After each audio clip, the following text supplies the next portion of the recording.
नमस्कार दोस्तों, मेरा नाम महेश कुमार और आज आपको मैं बताऊंगा पेविड पॉइंट स्टैंडर्ड के बारे में। पेविड पॉइंट स्टैंडर्ड एक ऐसा इंडिकेटर है जो मार्केट के चार्ट में कैंडी कंफर्मेशन करने में हेल्प करता है।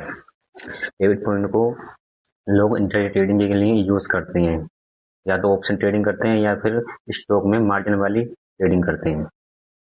आज हम सीखेंगे how to find a pivot point, pivot point को कैसे निकाला जाता है। चलिए चलते हैं स्क्रीन पे।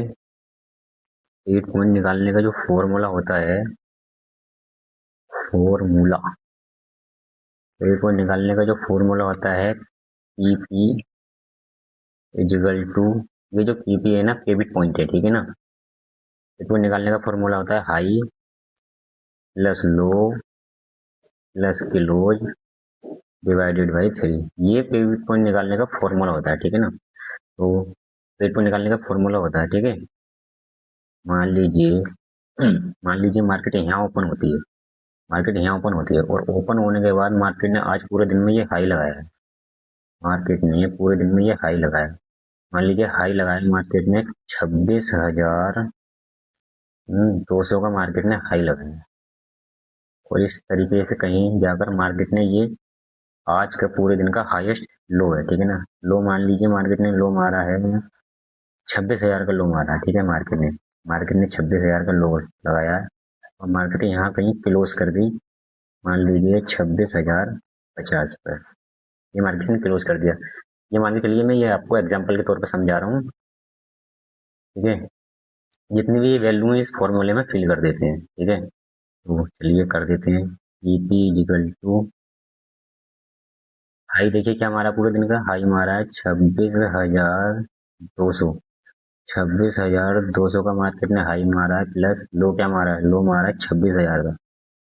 26,000 का मार्केट ने लो लगाया है, ठीक है। और इधर ये मार्केट ने क्लोज किया है 26,050 पे, ठीक है ना। अब हम इसको डिवाइड कर देते हैं 3 से। पेविड पॉइंट इक्वल टू, देखिए अब इसको ऐड कर लेते हैं पहले। यहाँ देखिए ये 0 है, इधर 0 है और इधर भी 0 है, ठीक है। 0 का 0 जाएगा, इधर 5 है, इधर 0 है, इधर 0 है, इधर 5 आएगा, ठीक है। इधर 0 है, इधर 0 है, इधर 2 है तो 2 ही आएगा। इधर 6 है, इधर 6 है, इधर 6 है, यानी 6 6 18 हासिल लगा 1, ठीक है। 2 एकम 2, 2 दूनी 4, 2 तिया 6 और 1 7, ठीक है। डिवाइडेड बाय 3, डिवाइड कर देते हैं 3 से, ठीक है भाई। अब देखो इधर, अब इसको सोल्व कर देते हैं, डिवाइड कर देते हैं इसको। यहाँ देखिए, यहाँ देखिए 3 से भाग दे देते हैं 7 में, तो कितनी बार जाएगा, 3 दूनी 6, कितनी बार जाएगा, ये जाएगा 3 दूनी 6,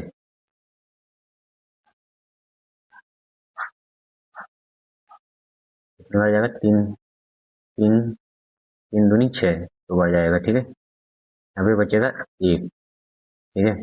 अब ये वाला 8 यहाँ उतार लेते हैं, ठीक है। 3 से भाग देंगे, 3 सत्ते 21, 3 अट्ठे, तो भी ज़्यादा हो रहा है। 3 दूनी 6, 3 तीनों 3 के बाद 3 छंग 18, 6 बार जाएगा, ठीक है। 3 छंग 18 ये पूरा कर लिया है, ठीक है ना। अब इस 250 में भाग देंगे हम, ठीक है ना। कैसे देंगे, देखो 2 में तो जाएगा नहीं तो 0 उतार लेंगे, ठीक है। एक संख्या में नहीं जाती है, दूसरी संख्या उतार देते हम 0 उतार लेते हैं, ठीक है। तो अब इसको देंगे हम इस 25 में, तो 3 सत्ते के 3 अट्ठे 24, ये हो जाएगा 3 अट्ठे 24, तो 24 यहाँ बचा 1, ठीक है। इसको 10 को यहाँ 0 को यहाँ कर लेंगे तो 10 हो जाएगा, 3 या 9 हो जाएगा, ये यहाँ पे हो जाएगा 3 तिया 9, ठीक है। 3 तिया 9 हो जाएगा। अब ये जो है यहाँ पे बचा 1, 1 बचा, पॉइंट लगाया है, यहाँ पॉइंट लगाया, पॉइंट लगा के 0 बढ़ाया, तो फिर 3 तिया 9, फिर 3 तिया 9, ठीक है ना। ये आ जाएगा हमारा 26,083, सॉरी 26,083 हमारा पेड पॉइंट निकल के आ जाएगा, ठीक है ना।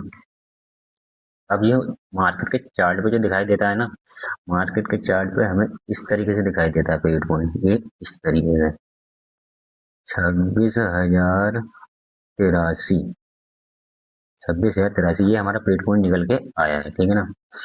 पेड पॉइंट एक बिंदु नहीं है, पेड पॉइंट एक इस तरीके से ये लाइन नहीं है, पेड पॉइंट इस तरीके से लाइन नहीं है, पेड पॉइंट एक जोन है, एक एरिया है, ठीक है ना।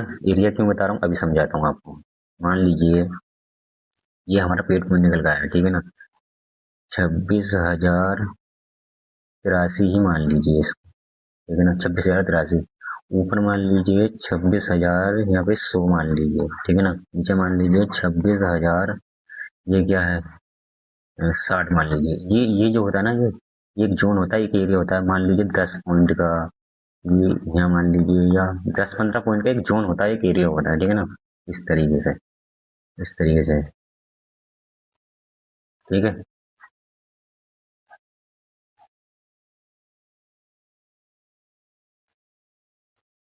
मान लीजिए ये जोन होता है, एक एरिया होता है, ठीक है ना। मान लीजिए प्राइस इस तरीके से गिरता हुआ आ रहा है, प्राइस इस तरीके से गिरता हुआ आ रहा है, और यहाँ पर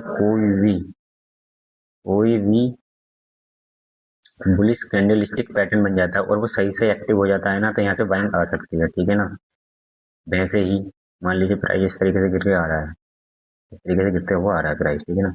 और कोई भी बुलिश कैंडलस्टिक का पैटर्न, ये हैमर बना है, ठीक है ना। यहाँ से अगर ये एक्टिव हुआ तो अच्छे से बाइंग आ सकती है। ये जरूरी नहीं है कि हैमर पे 8 पॉइंट के ऊपर ही बने, हो सकता है हैमर पे 8 पॉइंट के नीचे बने। इसलिए मैं बता रहा हूँ पे 8 पॉइंट एक बिंदु नहीं है, एक रेखा नहीं है, पे 8 पॉइंट एक जोन है, एक एरिया है, ठीक है ना। चलिए चार्ट पे समझा देता हूँ आपको। चार्ट पे चलते हैं, एग्जाम्पल दिखा देता हूँ मैं आपको। चार्ट पे चल के पहले तो पेड पॉइंट लगा देते हैं, यहाँ से मेरा सेलेक्ट हुआ है, यहाँ से लगा देते हैं। चलिए समझा देता हूँ पेड पॉइंट के एग्जाम्पल दिखा देता हूँ, क्यों बोल रही हूँ। फिर एग्जाम्पल दिखा देता हूँ मैं आपको, एग्जाम्पल दिखा देता हूँ। इधर इधर इधर इधर, ये देखिए यहाँ पर है, ठीक है ना। ये देखिए मार्केट यहाँ ओपन हुई, ठीक है, और ओपन होकर ऊपर गई, और ये है पिवट पॉइंट। यहाँ पे जाके इसने ये बना दिया ग्रेफस्टोन डूजी, और यहाँ से देखो कितनी अच्छी सेलिंग आई है, ठीक है ना। पैटर्न एक्टिव हुआ, कितनी अच्छी सेलिंग आई, ठीक है।